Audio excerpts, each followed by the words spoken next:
दोस्तों, मुस्लिम धर्म में मुख्यतः दो समुदाय रहते हैं, शिया और सुन्नी। इन दोनों के बीच लड़ाई की शुरुआत तो वैचारिक मतभेद से हुई थी, मगर आगे चलकर इसी मतभेद ने एक हिंसक रूप ले लिया। दुनिया में कई ऐसे मुस्लिम देश हैं जो इस अलग अलग विचारधाराओं पर चलते हैं, लिहाजा हम मजहबी होने के बावजूद भी इनमें एक दूसरे के खिलाफ रोष जारी है। तो क्या थी इन दोनों समुदाय की कहानी, कैसे पड़ी थी इनमें फूट, जानेंगे आज के इस पर्टिकुलर वीडियो में।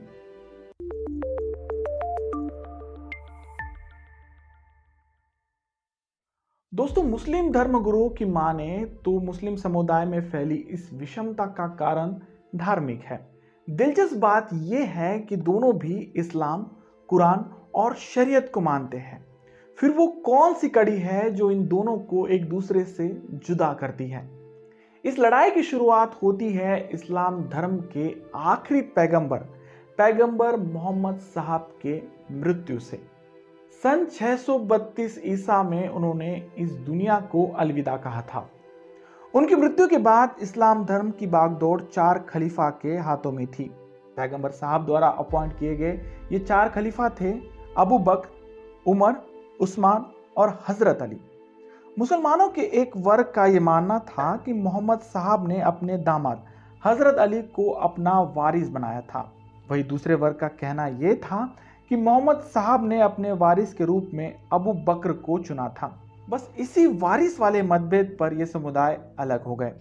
जहां मोहम्मद साहब के दामाद हजरत अली को मानने वाले शिया कहलाए, वही अबू बकर को मानने वाले सुन्नी। विचारों से शुरू ये लड़ाई आगे चलकर खून खराबे पर उतर आई और आज भी इसका असर इस समाज में कायम है।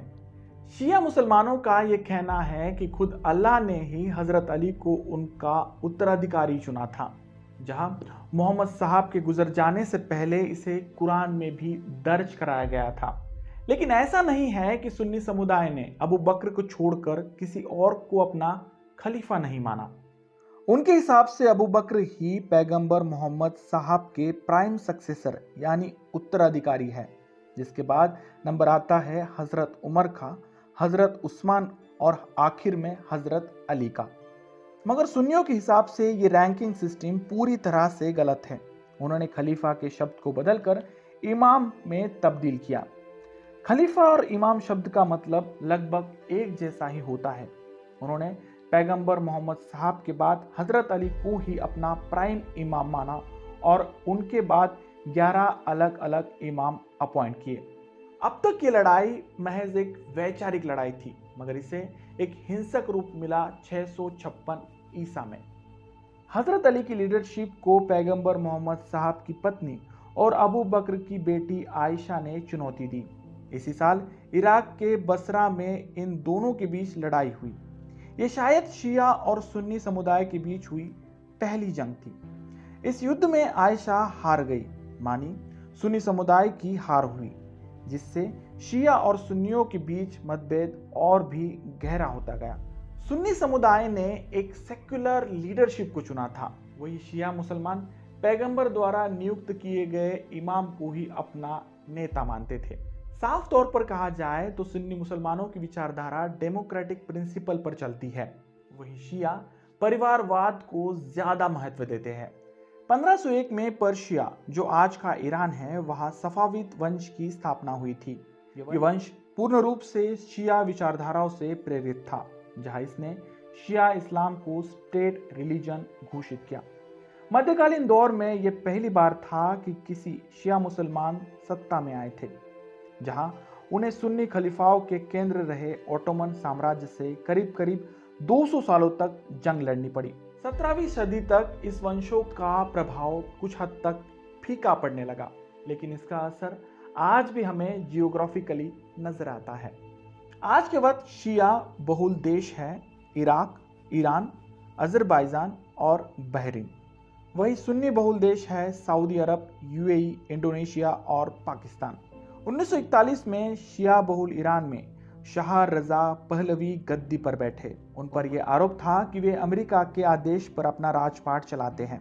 कुछ शियाओं के धार्मिक नेता अयतुल्लाह ने इसका विरोध किया, जिसके बाद उन्हें ईरान से तड़ीपार करा दिया गया।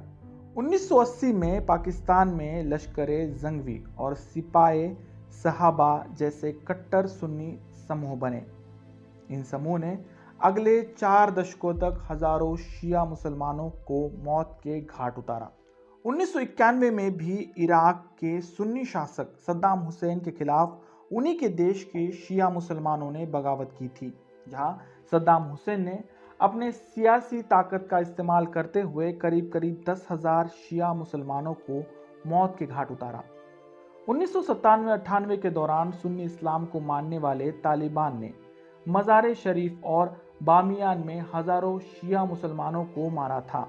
उन्होंने ईरान के 8 डिप्लोमेटिक्स का भी कत्ल किया, जिसकी वजह से दोनों देशों के बीच जंग जैसे हालात बन गए।